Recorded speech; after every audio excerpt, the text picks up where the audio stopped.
Hi, this is Richard with FoxAirandHeat.com. This is an older unit, and I'm going to explain to you what we normally would do on replacing this unit. So, when we look at this unit, we got a really old electrical disconnect. We've seen those burn up new units.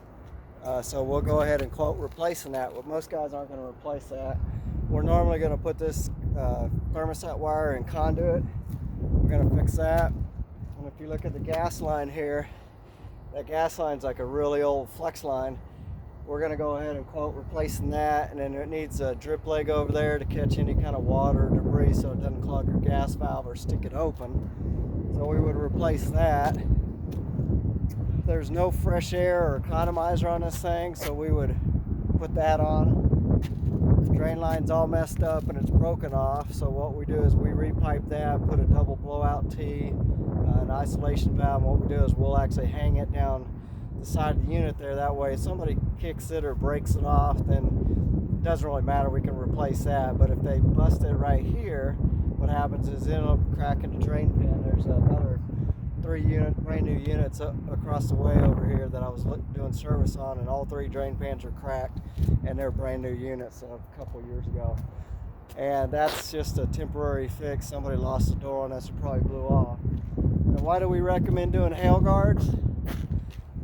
That's why we recommend doing hail guards. So granted, this is an older unit, but you know, there's no reason to save a few bucks up front and cost you the efficiency for 15 or 20 years. I mean, good luck. I mean, I've seen a customer that we did a unit for, and they didn't want to do hail guards, and within 6 months it was totally destroyed. So, you know, those are the things that we try to look at. We're trying to look at your best interest, trying to save you money.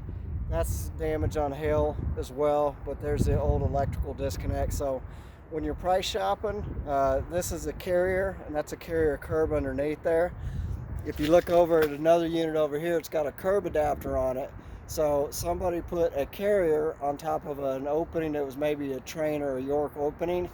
And if you go back with a Train or York on the same footprint, you wouldn't have to spend curb adapters. It was $800,000 for those. So the cost of the equipment's not that big a difference. So we'll try to go carrier to carrier, train to train. We'll try to save you money. So some things that you can take a look at when you're looking around for a price.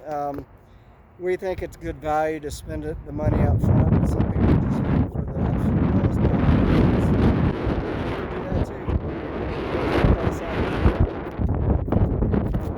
The wind's going crazy now. What we do is we price out the unit, and what we'll do is we'll give you basically line items on the options. So we'll put air sanitizer as an option. We'll put the economizer, which is required by code. We put smoke detectors in there, and that's required by code on certain size units.